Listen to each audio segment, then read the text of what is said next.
Hi, friends. So, about a year ago, I read Mile High by Liz Tomford. And unfortunately, I did not love that first book as much as so many people did, and I only gave it 3 stars. However, since reading that book, I have heard so many fabulous things about The Right Move, which is the sequel to that book. Everyone said it was better, and a lot of people even said that you should really start with this book before going back and reading Mile High, just because it is so much better. I know Katie did that, and I know Rainey also loved this book and actually put it on my TBR this month because she loved it so much. So I'm going to trust my friends and give this series another try. I've had some success with trying series a second time. I loved the book Delilah Green, but I wasn't going to continue because I didn't like Astrid in that book. When I did continue and I did read Astrid, it ended up being my favorite book in the series so far. Then, with Serpent and the Wings of Night very recently, I just thought the first book was just okay. I gave it 3.5 stars. Then read Six Scorched Roses and gave that 5 stars. So there is times where if I continue on with the series and give it a second chance, I do end up liking it more. So in this vlog, I am going to read The Right Move and see if I can like it more and if it can hook me into the Windy City series. I have the audiobook, I have the ebook through my Kindle, so I will be kind of tag teaming and using both. But one thing I've already noticed is that this audiobook is 3 hours shorter than Mile High. My biggest critique of Mile High was that it needed some editing, and I do know that's common with Kindle Unlimited books because they do get paid per page, so I am aware of that. But there was a lot of things that I think could have been taken out of Mile High. I think it was unnecessarily long.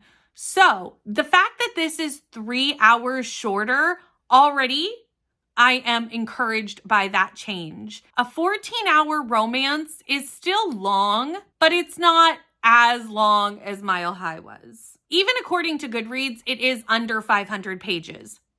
It's 499. So, it's still very long, but it is under 500 pages. So this gives me hope going into it that my biggest critique maybe has been fixed in book 2. The only way to know, though, is to read it and to dive in. So let's dive in. Since this is just a 1-book vlog, I'm hoping to also fill in with some B-roll, because if not, this will be the world's shortest video with not much to tell you. But I'm going to get started. I'm going to get started reading this on sprints tonight, maybe a little bit before sprints, but mostly on sprints, and see if I can like the sequel enough that it kind of redeems the first book just being okay for me.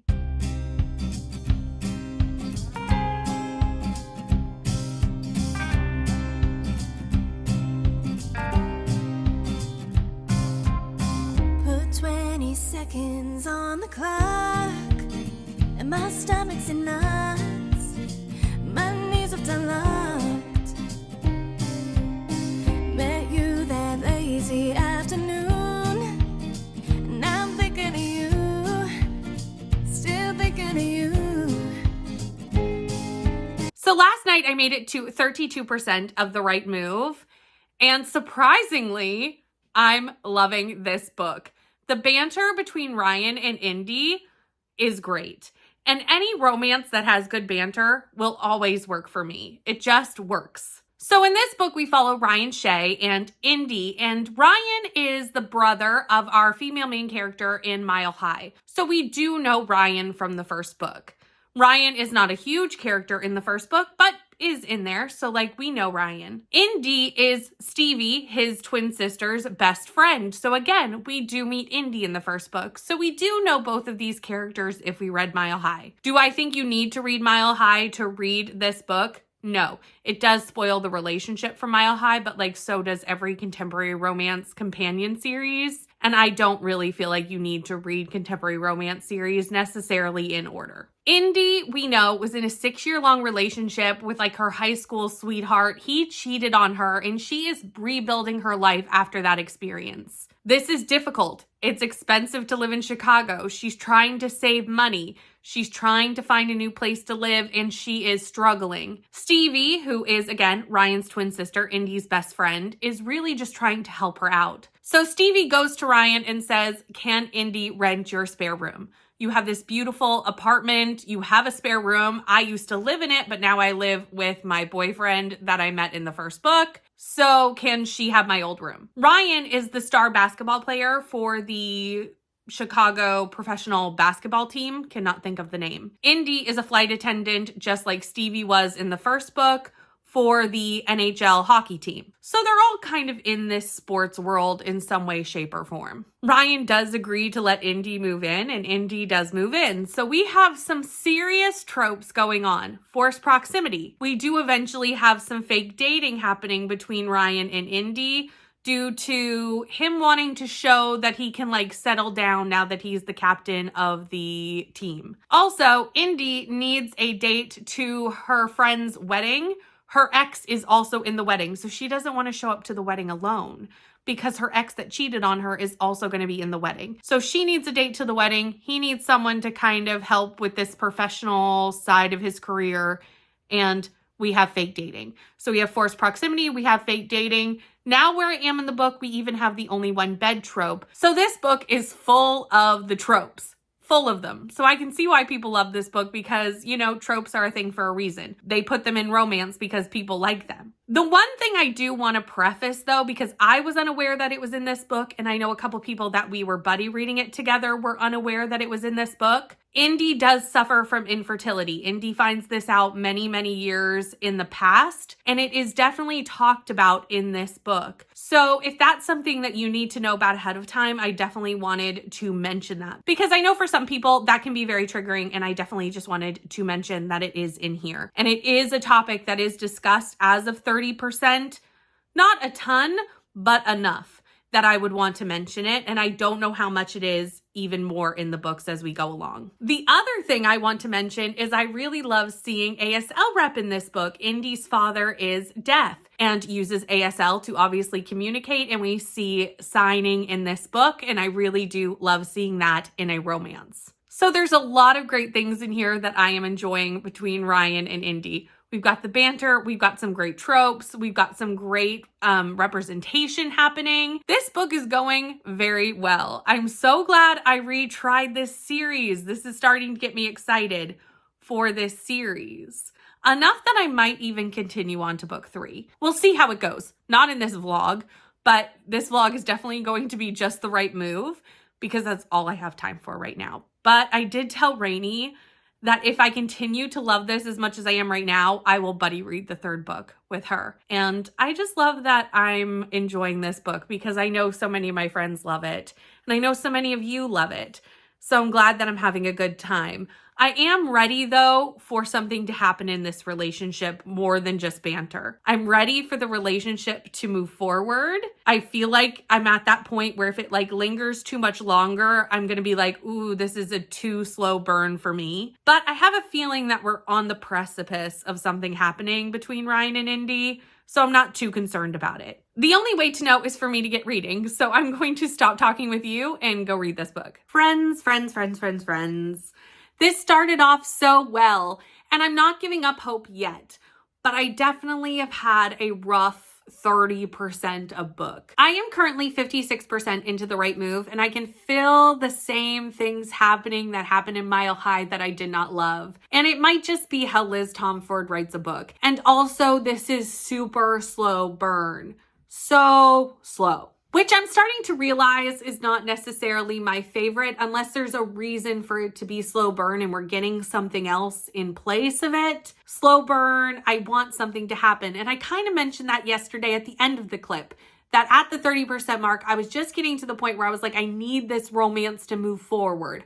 I need something to happen. And I really thought we were on the precipice of something happening. We apparently were not. We did not really have much happen in that 26%. It's just starting to happen now. And I will say, there is a reason that our main character, Ryan, does not necessarily want to jump into the smutty part of this book. And that is totally fine. I'm not saying that it had to be smut that happened for this relationship. I just wanted the relationship to move forward, to kind of get out of this fake dating and actually start really having feelings or admitting their feelings to each other. And I feel like it's taken a really long time to even just like have a kiss or what have you.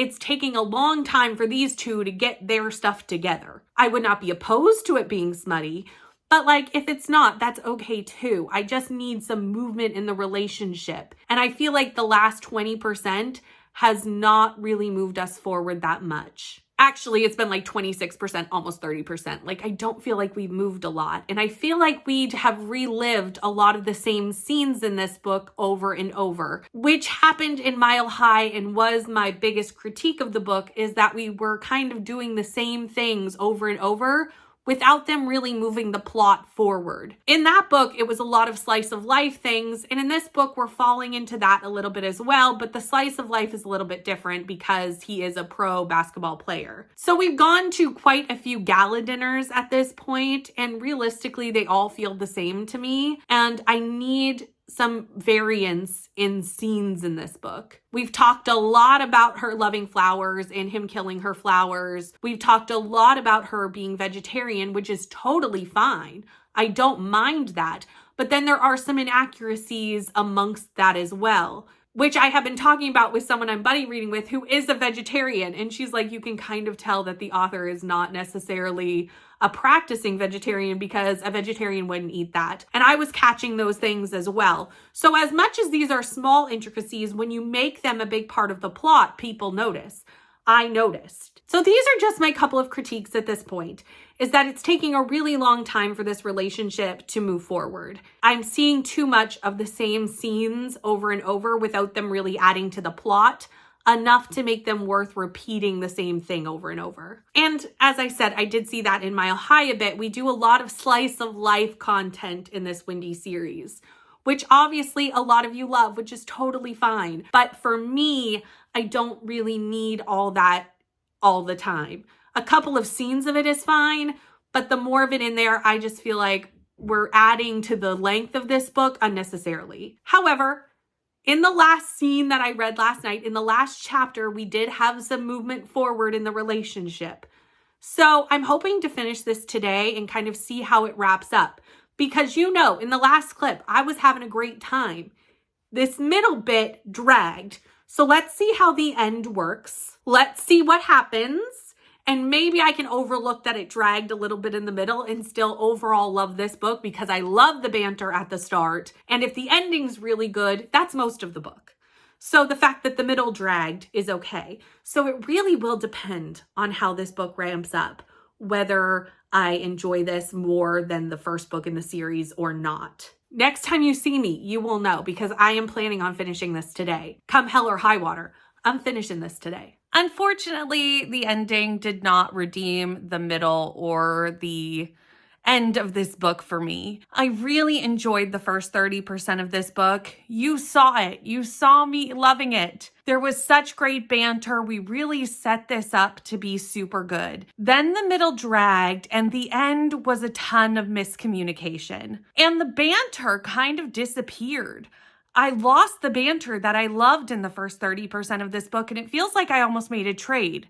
Banter for miscommunication. And for me, someone who hates miscommunication in romance so much, that is possibly the worst trade you could ever give me. I also think that with a slow burn, if you're going to give me a slow burn, I don't need a third act breakup. If you give me both, I feel like they're not together enough in the book to make the book worth it. Personal preference thing. Obviously, some people disagree with me, but that's how I feel about most slow burn romances. Don't give me a third act breakup in a slow burn romance because then they're barely together in the book. So this book just is not working for me. I did finish it. I did complete it last night, and I'm going to give this 2.5 stars, which is lower than what I scored Mile High, but I don't think it actually is. And here I'll explain myself. When I read Mile High, I did not do half stars. So it wasn't a 2-star book for me, but I don't necessarily think it was a 3, but I gave it a 3 because I did not give half-star ratings. Now I do give half-star ratings, so I'm going with a 2.5. I think if I rated Mile High with my current rating system, it would have gotten the same rating. So the question of, did I like the sequel more than the first, and did giving the series a second chance work out? I would say for this series, no. But as I said at the beginning of this video, there are series that I have liked the sequel better, and I'm glad I've given them a second chance. I am glad I tried again because now I can really just say that these romances are not for me. I know so many people love this series. So if you love this, please don't be upset that I don't. It just doesn't work for me. The various things that I've said throughout this book just don't add up to something that I like. The super slow burn, miscommunication, those things are just not things that work for me. But I know a lot of people just love Ryan Shea, the character, and that made them love this book. I think it's always fun to give a series or an author that maybe didn't work for you one time a second chance because you just never know what you will fall in love with. But in this case, I think I can say these books just aren't for me. If there is a series that you have been dying for me to try again, please let me know down in the comments. I know a lot of people want me to try Dreamland Billionaires again, so maybe that will be one that I do at some point. But if there is one that you are like, the sequel is better, you need to try the sequel, let me know in the comments down below. Thank you so much for watching. Please like, comment, and subscribe, and I'll see you in the next one. Bye.